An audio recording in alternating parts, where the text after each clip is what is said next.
అవునన్నా, ఈ బాడకావులు ఇప్పుడే ఇట్లా ఉంటే అనాదిగా మన జాతులని ఎంతగా మోసం చేసి అణిచివేసి ఉంటారో అర్థమవుతుంది.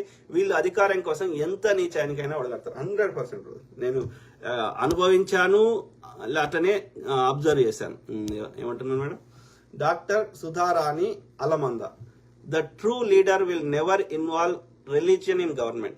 This reflects their immaturity, lack of knowledge and greed for power. 100% madam, 100%. Okay, agree. Ashok జ్ఞాత, ఈ గుజరాత్ ఆర్య బ్రాహ్మణ ఆధిపత్యం మా మీద, ద్రవిడ జాతి మీద చెల్లదు గాక చెల్లదు. అందుకే సౌత్ ఇండియాలో వస్తలేదు బ్రదర్. కానీ పాపం నార్త్ ఇండియాలో అమాయకులు ఉన్నారు, ఎడ్డి గోదలు ఎక్కువ ఉన్నారు. మనకి ఇంతో అంతో చైతన్యం ఉంది.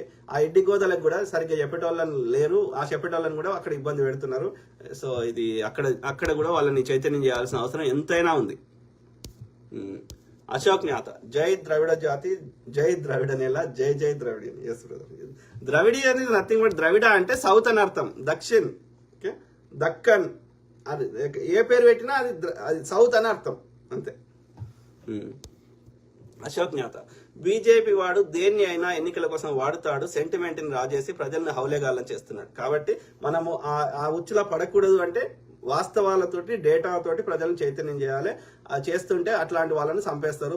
ప్రవీణ్ పగడాల బ్రదర్ కావచ్చు, ఇంకో బ్రదర్ కావచ్చు, కత్తి మహేష్ బ్రదర్ కావచ్చు, ఇంకా ఎవరైనా సరే. ఈవెన్ జర్నలిస్టులను కూడా అరెస్ట్ చేస్తారు కదా, కమ్యూనిస్టు నేతలను అరెస్ట్ చేశారు కదా. 20 ఏళ్ల కింద ఏదో మాట అన్నదని చెప్పి ఆమె పేరుంది అరుంధతి రాయ్ని, ఆమెకు నోటీసులు పంపించారు కదా. సో ఎవరినైనా వాళ్ళు ఎవ్వరు ఇప్పుడు ఆ యొక్క ఛత్తీస్గఢ్ అడవుల్లో ఉన్న ఖనిజాలను దోసుకోవాలి, అదానికి అంబానీ పేరు మీద దోసుకోవాలనడానికి అక్కడ ఆపరేషన్ కగారు పేరు మీద, నక్సలైట్ల ఏరువేత పేరు మీద మొత్తం గిరిజనులు చంపేస్తున్నారు. ఎందుకంటే ఆ గిరిజనులు అడ్డుపడుతున్నారు అది తీసుకోకుండా. అంటే దుర్మార్గులు, దుష్టులు, నీచులు, నికృష్టులు, ఇంకా భూమి మీద ఎలాంటి తిట్లున్నా ఇవన్నీ ఈ దుర్మార్గులకి పోతాయి, ఈ ఆర్య బ్రాహ్మణులకి. Vijay Malothu royal Lambadi, parliament Bhavan red fort కి భూదానం చేసిందే రాజా విక్రమాదిత్య ఎట్ హేము బూక్య గిరిజన బిడ్డ. కావచ్చు బ్రదర్, అయినా సరే భూమి ఒకటి ఉంటే సరిపోదు కదా. ఇప్పుడు కూడా భూమి ఉంది కదా, అవి కట్టింది ఆ ముస్లిం రాజులు ఎత్తుకోవలే కదా. కానీ ఇవాళ తాజ్ మహల్ అనేది ప్రపంచంలోనే ఒక పేరుగాంచిన 7 వింతల్లో ఒక వింత కదా, రైట్? భారతదేశానికి విదేశీ కరెన్సీ మారక ద్రవ్యం వస్తుంది కదా, షాజహాన్ గారు ఎత్తుకోవాలి కదా. ఒక జాతి మీద ఎందుకు అంత కక్ష కట్టుకొని అదే పనికి ఎందుకు పెట్టుకోవాలి? అభివృద్ధి కాంగ్రెస్ వాడు 4 ఇరిగేషన్ ప్రాజెక్ట్స్ పెడితే నువ్వు 10 కట్టు, నీకే ఓటేస్తారు. హిందువులే పోనీ, నువ్వు హిందువుల కోసమే పుట్టిన అంటున్నావు కదా. హిందువులు 84% మంది హిందువులే ఉన్నారు కదా. హిందువుల యొక్క ఆర్థిక స్థితిగతులు కాంగ్రెస్ హయాంలో బాగున్నాయా, 2014 కంటే మంది బాగున్నాయా, ఇప్పుడు బాగున్నాయా? మీరు చెప్పండి. ఇలా కాంగ్రెస్ హయాంలో డాలర్ ఎంత రేట్ ఉండే, ఇవాళ ఎంత రేట్కి వచ్చింది డాలర్ ఎక్స్చేంజ్? బంగారం అప్పుడు ఎంత రేట్ ఉంది, ఇవాళ ఎంత రేట్ ఉంది? ఎవరికి ఎక్కువ నష్టం జరుగుతుంది? కరోనాలో ఎక్కువ మంది హిందువులు చచ్చిపోయారా, వేరే వాళ్ళు చచ్చిపోయారా? ఇలా దేశంలో ట్యాక్స్లు ఎక్కువ కడుతుంది హిందువులా, వేరే వాళ్ళ? హిందువుల బతుకులు ఎక్కడ మారినాయి? ఏ హిందూ ధనవంతుడు అని చెప్పండి నాకు. ఆయననే చెప్తుండే కదా పబ్లిక్ వచ్చి, 80 కోట్ల మందికి దొడ్డు రేషన్ బియ్యం తినే స్థాయికి నేను తెచ్చినా అని మోడీ అఫీషియల్ చెప్తుండే కదా. దొడ్డు రేషన్ బియ్యం ఎవరు తింటారు? అత్యంత పేదవాళ్ళు కదా. అంటే అందరినీ పేదవాళ్ళని చేసినామని అర్థం కదా. నోట్ల రద్దు చేసినాక ఎక్కువ వ్యాపారాలు కోల్పోయింది, వ్యాపారాలు మూసిపోయింది, లేకపోతే నష్టపోయింది ఎవరు? హిందువులా కాదా? చెప్పు బ్రదర్. ఇక వాట్ ఈస్ నాకు చెప్పు, నువ్వు చెప్పు. విజయ్ మాలోత్ రాయల్ లంబాడి బ్రదర్, 11 ఏళ్ల నుంచి హిందువుల కోసమే పుట్టిన అవతార పురుషుడు వచ్చినాక హిందువులకు అన్ని రకాలుగా అంగర్ ఇండెక్స్ లో అన్నిట్లలో యొక్క పేదరికంలో, లేకపోతే 5 కిలోల దొడ్డు రేషన్ బియ్యం తీసుకునే స్థాయికి వచ్చినాక, లేకపోతే హిందువుల మీదనే ఉగ్రదాడులు జరిగినాక ఇంకా మనకి వేరే ఆల్టర్నేటివ్ ఏముంది చెప్పు? ఇంకెవరిని ప్రధాని చేద్దాం చెప్పిగా. మరి బాగుపడాలి.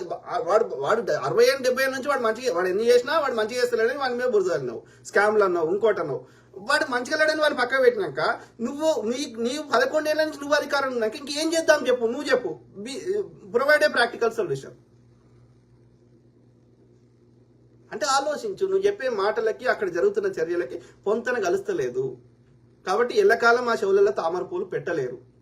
నువ్వు లంబాడి అయ్యండి, నీకు ఈ లంబాడీలకి ఎస్టీ హక్కు ఇచ్చింది ఇందిరాగాంధీ గారు. వీళ్ళు ఎస్టీలు కాదు, ఉపమ్ముకోవడానికి వచ్చిన రాజస్థాన్ నుంచి. కోయలు, చెంచులు వీళ్ళుండే యొక్క ఎస్టీల కింద. వాళ్ళకి నష్టం చేస్తూ ఈ లంబాడీలకి ఎస్టీ హోదా కల్పించిందే ఇందిరాగాంధీ గారు. అయినా వీళ్ళకి సిగ్గుశరం లేకుండా ఇలా బీజేపీ మతం పేరు మీద బీజేపీ సంఖ్య నాకుతున్నారు. వీళ్ళు ఉప్పమ్ముకోవడానికి వచ్చారు ఆడ గతి లేక. ఎందుకంటే అరేబియా సముద్రం ఒడ్డుకుండే ఆడ ఏం లేదు కదా, ఎడారి కదా. సో ఆడ ఏం దొరికితే ఉప్పు తప్ప ఏం దొరికేది? ఆ ఉప్పును పక్కకు తీసి ఉప్పును తయారు చేసి ఎడ్ల బండ్ల మీద తెచ్చుకొని పొద్దంతా ఊర్లలో అమ్ముకొని పొద్దుకి ఆ ఊరవతల ఆడ గుడిసెలు వేసుకొని ఉండేవాళ్ళు. ఈడ మెదక్ పార్లమెంట్ మన యొక్క మెదక్ పార్లమెంట్ కి ఆమె పోటీ చేసింది ఇందిరాగాంధీ గారు. అప్పుడు ఆడ ఈ లంబడోళ్ళు అంతా ఎక్కువ ఉంటే ఆమెకు ఓట్లేయమని మిమ్మల్ని ఎస్టీల హోదాలో వేస్తా అని వీళ్ళని ఎస్టీ హోదా కల్పించింది. ఇప్పుడు మళ్ళీ లాతు అంటున్నారు వీళ్ళు. విశ్వాసం లేదు ఈ గాడిద కొడుకులకి, సిగ్గు శరం లేదు. ఆలోచించండి మిత్రులారా. అశోక్ జ్ఞాత ఆర్య గాడిదలు చాలా cunning. Correct brother. Vijay Malavath రాయలమ్మడు అన్ని తప్పులే. మరి ఎందుకు జరుగుతుంది చెప్పురా అంటే చెప్పవచ్చు కదరా నాయన. ఇప్పుడు మరి నేను అడిగిన స్ట్రైట్ ఫార్వర్డ్ క్వశ్చన్, నేను ఎక్కువ ఏం అడుగుతలేను. 11 ఏళ్ళ నుంచి ఈయననే ఉన్నాక అయినా ఇవన్నీ జరుగుతుంటే మరి ఏం చేద్దాం చెప్పు. వాట్ ఈస్ ద ఆల్టర్నేటివ్ చెప్పు. నువ్వు చెప్తున్న రాణా ప్రతాప్ సింగ్ తీసుకొద్దామా, విక్రమాదిత్యని తీసుకొద్దామా, ఎవరిని తీసుకొద్దామా చెప్పు నాకు. ఎస్, మీకు పగ ఉండొచ్చు, ఏది లంబాడోళ్ళకి పగ ఉండొచ్చు. ఎందుకున్నదంటే ఈ మొఘళ్ళు రాకముందు, ఈ ముస్లిం రాజులు రాకముందు భారతదేశాన్ని పరిపాలించింది ఈ రాజస్థానీలు. అర్థమైందా? అది ఈ ప్రతాప్ సింగ్ కావచ్చు, ఆ ప్రతాప్ సింగ్ కావచ్చు. వీళ్ళు అత్యంత పరాక్రమవంతులు కాబట్టి వీళ్ళు ఏం చేసారు, మొఘళ్ళు వీళ్ళకంటే పరాక్రమవంతులు.